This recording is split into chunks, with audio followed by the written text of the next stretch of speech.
All right, now yesterday we did a little reading about the caste system. So because you guys did that in class, I'll just kind of go over the basics of it today with you. This is going to be number 13 on your study guide. But it used to be one of the, I don't want to say pillars, but it used to be one of the main characteristics of Hinduism.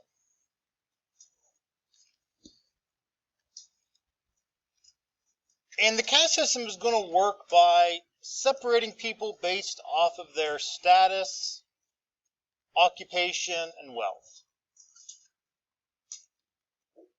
Now, with the caste system, it comes from the belief that the Aryans had that not everyone was equal.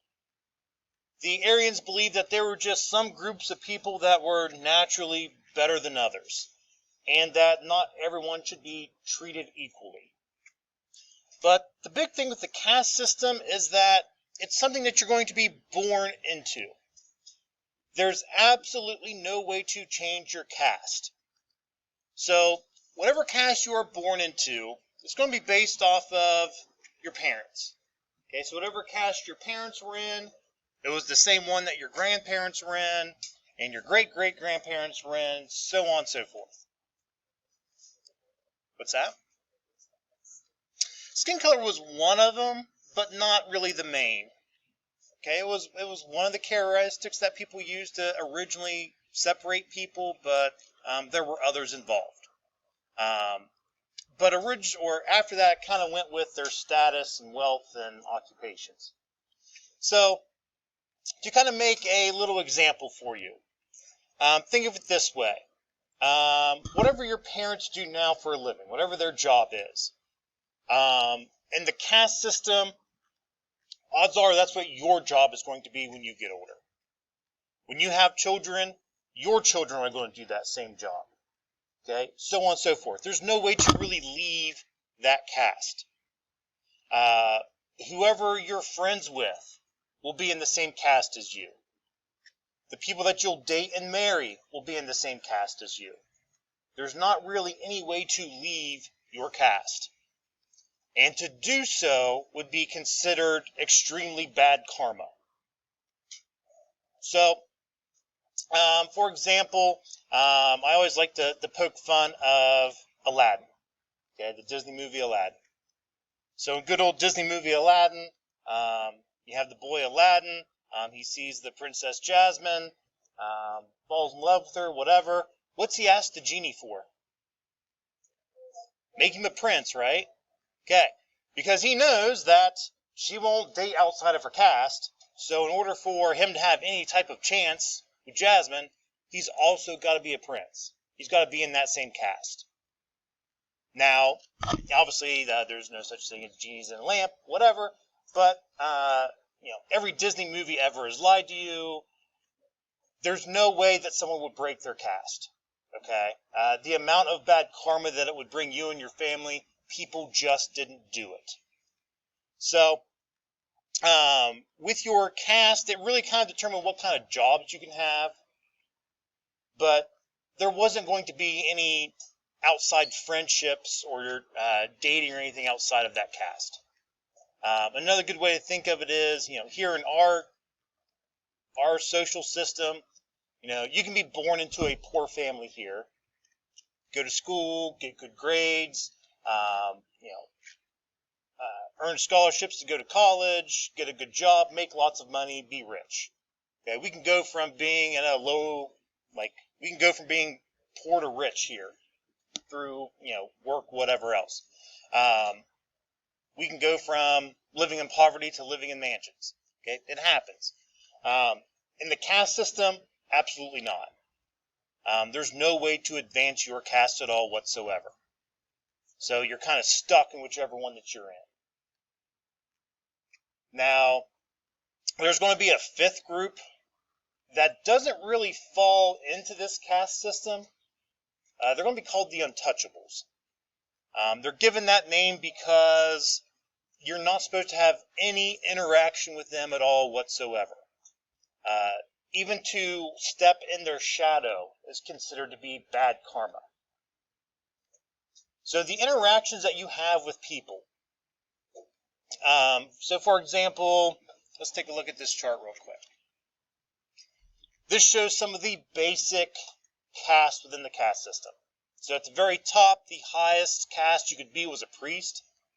Below that was warriors and princes, then merchants and farmers, and then laborers. Within those different castes, guys, there's hundreds of different subgroups. They had different jobs and things that would fit within those. Those were not the only jobs there were. There were others, but these were the main ones. So, for example, a farmer might hire some laborers to work in their field. Okay, it doesn't mean that they're going to be friends or hang out socially or whatever, but they'll have to have a little bit of interaction. If a warrior wants to buy food, he'll have to interact with the farmer. Okay, again, doesn't mean they're going to be friends, but they'll interact with each other. That bottom group, your untouchables, absolutely limited interaction, if not, completely ignore. As we read yesterday, your untouchables had to ring a bell when they were coming into the villages so that people knew to, clear the way, not be around them. But it was considered to be the lowest of the low. And they were usually given the jobs that no one else wanted to take, or were seen as socially low. For example, I think our reading mentioned being a butcher yesterday. Why would being a butcher be, a bad job to have in this society? Okay.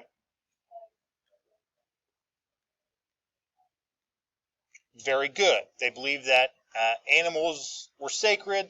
All life has a soul, and you're not supposed to eat them. Most of them are vegetarian, so most people don't want to, interact with animal or being a butcher, or, animal carcasses or whatever.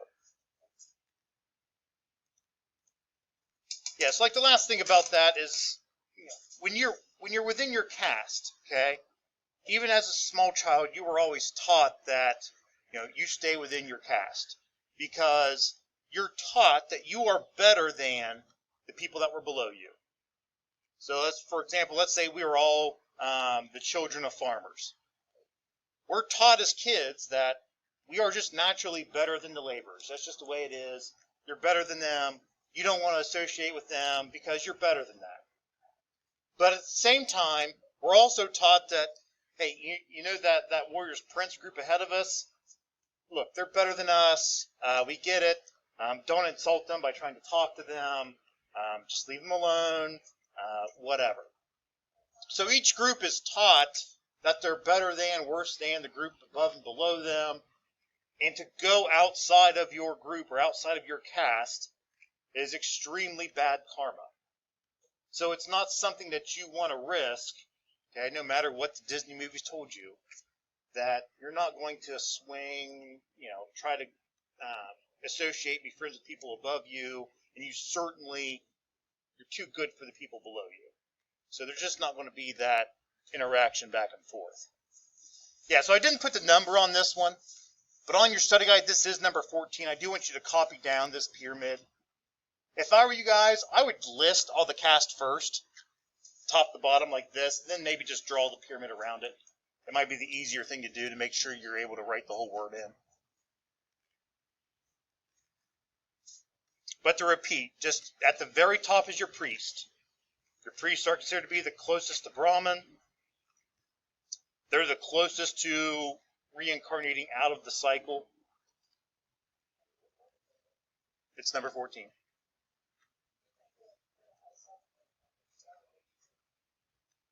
You can do that, yeah. Your warriors and princes are just below them, followed by your merchants and farmers, and then finally your laborers. And remember, like we said, that there are hundreds of other jobs within each of these castes. Now, as far as the untouchables, guys, some people say that they're outside of the caste system. I always just put them at the very bottom. You just need to know that they were the lowest of the low. Okay, you're not supposed to associate with them at all. So last thing with the caste system, it was in your reading yesterday. The caste system was outlawed in the 1950s. Okay, so 71 years ago is when it was outlawed. Not that long ago is when they were still using this system.